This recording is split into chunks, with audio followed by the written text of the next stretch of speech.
Aujourd'hui, nous assistons à un moment clé dans l'histoire de l'humanité, car se déroule le procès le plus attendu de tous les temps.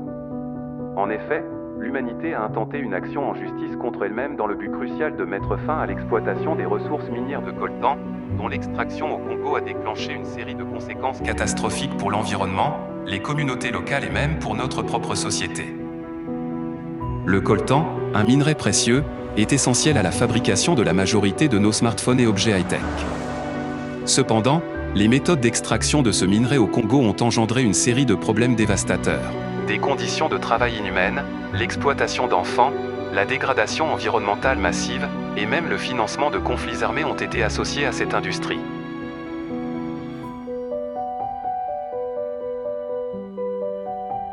Ainsi, en intentant ce procès contre elle-même, l'humanité cherche à prendre conscience des dommages causés par l'exploitation minière au Congo et à trouver des moyens de remédier à ces injustices.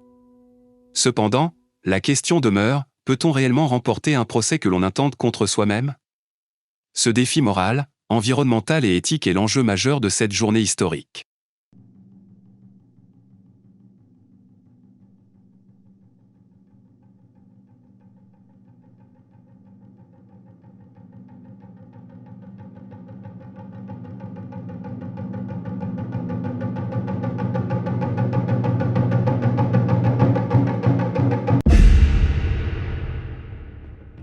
Voilà pour l'ordre du jour. Bonjour à toutes et à tous, nous sommes rejoints aujourd'hui par nul autre qu'Elohim Jacques Dias, professeur d'anthropologie à la KU Leuven et figure emblématique du mouvement contre la surexploitation du colombite tantalite, plus communément appelé coltan. Bonjour Monsieur Dias. Bonjour Pierre. Qu'est-ce que vous pouvez nous dire par rapport à la cause pour laquelle vous militez depuis plus de 10 ans maintenant? Pour la faire courte Pierre, le coltan c'est un minerai tellement essentiel qu'aujourd'hui on fait croire aux consommateurs qu'il est inépuisable. Bien sûr en se voilant la face. En se voilant la face? Pourriez-vous vous imaginer un monde où vos achats seraient rationnés? Un monde où vous ne pourriez plus vous acheter ce que vous voulez, quand vous le voulez? Je vous avoue que j'ai du mal à l'imaginer, Monsieur Dias. Pourtant, c'est ce vers quoi l'on se dirige. Bien sûr que vous avez du mal à vous l'imaginer, mais lorsque la réalité frappera à votre porte, il sera déjà trop tard. Monsieur Dias, à vous entendre parler, j'ai presque l'impression que vous êtes tous en train de nous juger coupables ici. Pour en revenir à ce que je disais, le coltan, c'est toute une industrie qui comprend plus de 40 000 enfants et adolescents. C'est elle qui est à l'origine de tous les conflits dont on ne parle pas dans les médias. C'est elle qui dénigre la planète. Et si je ne me trompe pas, c'est pour ces raisons que vous prenez la parole aujourd'hui. Et si je ne me trompe pas, c'est pour ces raisons que vous avez décidé de mettre en demeure toute l'humanité. Mais la question, Monsieur Dias, je vous la pose. Quel est votre but derrière cette prise de parole? Parce que l'on le veuille ou non, l'offre est conditionnée par la demande. Mais le plus grand demandeur de minerais et de métaux par la même occasion, c'est l'humain, n'est-ce pas? Sans vouloir vous offenser, Monsieur Dias, les faits que vous relatez sont certes graves, mais connus du grand public. La face cachée de la mondialisation, elle a été relatée, elle a été dénoncée par de nombreux médias, par de nombreux reportages. Donc la question, je vous la repose. Quel est votre but derrière cette prise de parole? Je vous demande pardon? Quel est votre but en ce jour? Pourquoi accuser aujourd'hui monsieur et madame tout le monde qui possèdent bien évidemment un téléphone portable? La vérité, c'est... Et puis non, vous n'êtes même pas prêt à l'entendre, cette vérité. Non, vous n'êtes pas prêt à la diffuser. Non, vous êtes juste des violeurs de planète, des violeurs de terre. Vous... Dehors, dégage-le-moi, dégage-le-moi, dégage-le-moi, dégage-le-moi, dégage-le-moi, dégage-le-moi.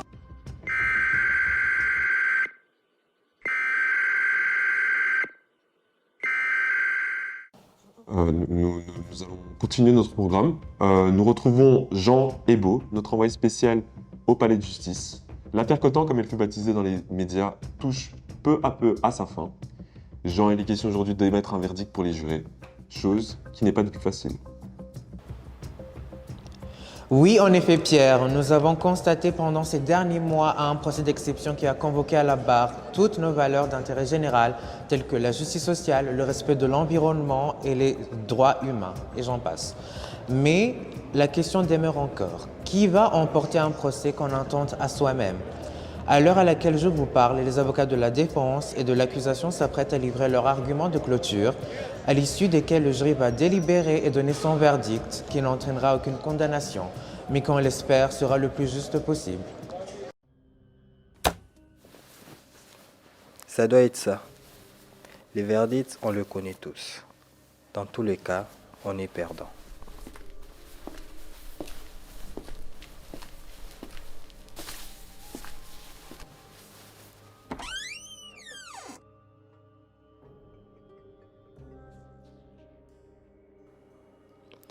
La plaidoirie de la défense était kilométrique et hypocrite à l'image des personnes qu'elle représentait.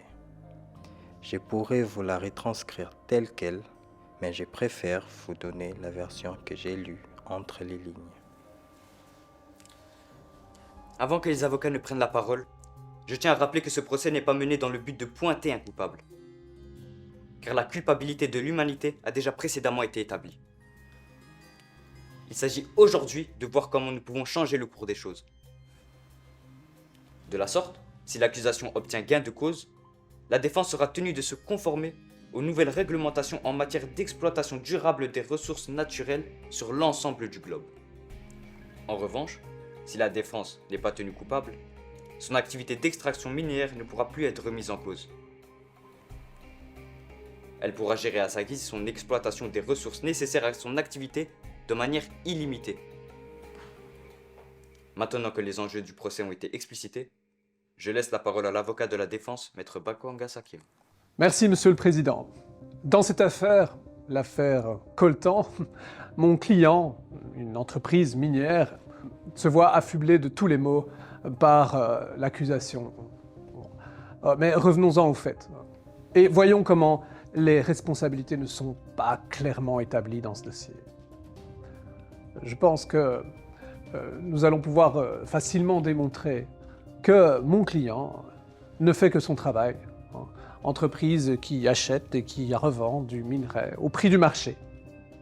Alors les conditions de travail sont ce qu'elles sont, mais peut-on accuser cette entreprise de simplement extraire du minerai qui se retrouve dans nos smartphones, dans nos tablettes, dans nos ordinateurs, que nous utilisons tous et toutes à l'heure actuelle?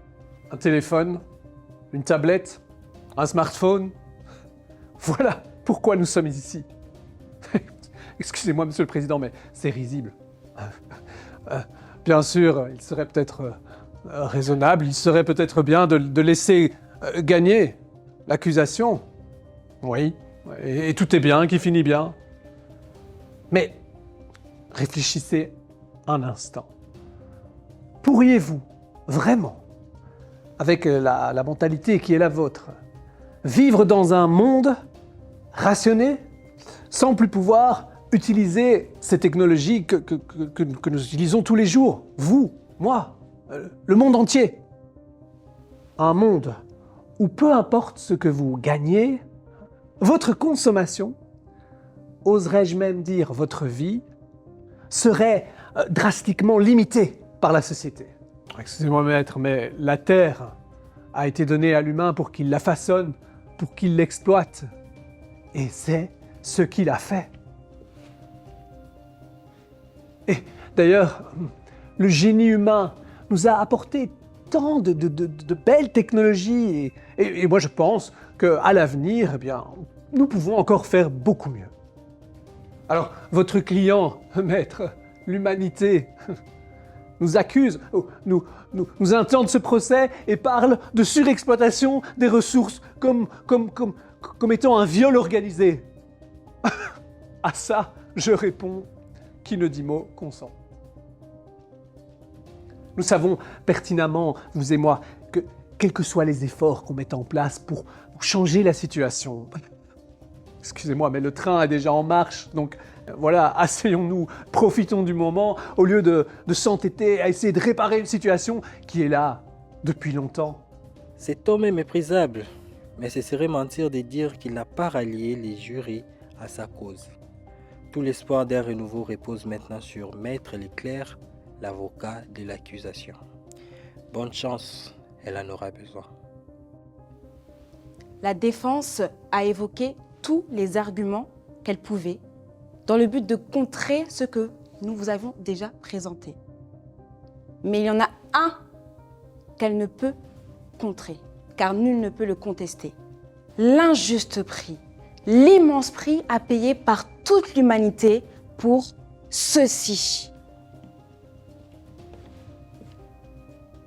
Ce prix totalement injuste, celui qui fait référence aux vies que l'on perd, que ce soit lors de l'extraction ou la manipulation de ces ressources, parce qu'une vie ne vaut rien. Celui qui fait référence aux eaux que nous contaminons, l'air que nous polluons, le sol que nous tuons par la même occasion, parce que la terre ne vaut rien. Celui qui fait référence au prix que vous dépensez pour adhérer à ces sociétés qui ne cessent de se numériser. Parce que si le prix de votre téléphone était représentatif du labeur effectué pour le produire et de la pollution engendrée, ne vous serait-il pas hors de portée? Mais la défense n'a pas totalement tort. Vous pouvez décider de suivre son raisonnement jusqu'à toucher le fond. Accepter toutes les conséquences d'une extraction sans fin. Mais nous, notre but est de prévenir. Vous faire ouvrir les yeux sur vos actes actuels, car elles auront un impact considérable sur la vie que vos enfants, vos petits-enfants mèneront. Toute personne normalement constituée ne laisserait pas la défense obtenir gain de cause. Elle l'a fait. L'accusation pourrait faire la différence. On a une chance d'améliorer la situation dans laquelle nous sommes coincés depuis des années, si seulement. D'ailleurs, monsieur le juge, pour appuyer mon propos, nous allons écouter un témoignage de madame Isabelle Pendeza Bikayi, coordinatrice de la coopérative des femmes vivant autour et dans les sites miniers au Congo. Aujourd'hui, nous savons que nous utilisons des iPhones, nous utilisons des téléphones, des ordinateurs. Et des fois, on peut acheter par an 2 téléphones et on ne sait pas à quel niveau on contribue à cette exploitation qui sévit dans nos régions. La thématique des mines ou de minerais dans la région, dans la province du Nord Kivu et dans les autres régions, c'est l'une des plus grandes causes profondes de l'insécurité dans notre province. Et donc, on a tout intérêt d'en parler et de proposer des pistes et des solutions. Les autorités congolaises, c'est vrai, elles ont le droit de se choisir des exploitants, mais aussi de choisir des partenaires dans l'exploitation et dans la commercialisation de nos minerais ou de nos ressources naturelles. Mais nous devons aussi demander à nos autorités de prendre des mesures qui s'imposent pour que ces cycles de violence liés à l'exploitation de minerais puissent prendre fin et que la paix puisse revenir dans notre région, parce qu'on en a marre. Toutes ces personnes qui passent la nuit à la Belle Étoile, toutes ces femmes qui sont exploitées dans les zones minières, tous ces enfants qui sont aussi exploités dans les carrés miniers, on doit mettre fin à ces cycles-là de violence et que la paix soit conjuguée au présent. Et du coup, c'est quoi le verdict?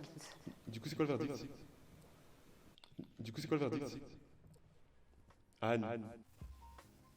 Anne. Oui. Ouais, ça pénible que je t'appelle, ça va pas ou quoi? Ouais, j'étais juste un peu dans ma tête. Du coup, ton idée, c'est de faire un film centré sur la surexploitation des ressources naturelles. Et du coltan surtout. Pour faire comprendre au spectateur qu'il est coupable. Pas vraiment, plus pour l'inciter à agir d'une meilleure manière. Mais dans ton scénario, tu t'arrêtes aux plaidoiries des avocats. Il est où le verdict? Justement, je voulais pas mettre de verdict parce qu'il y en a pas.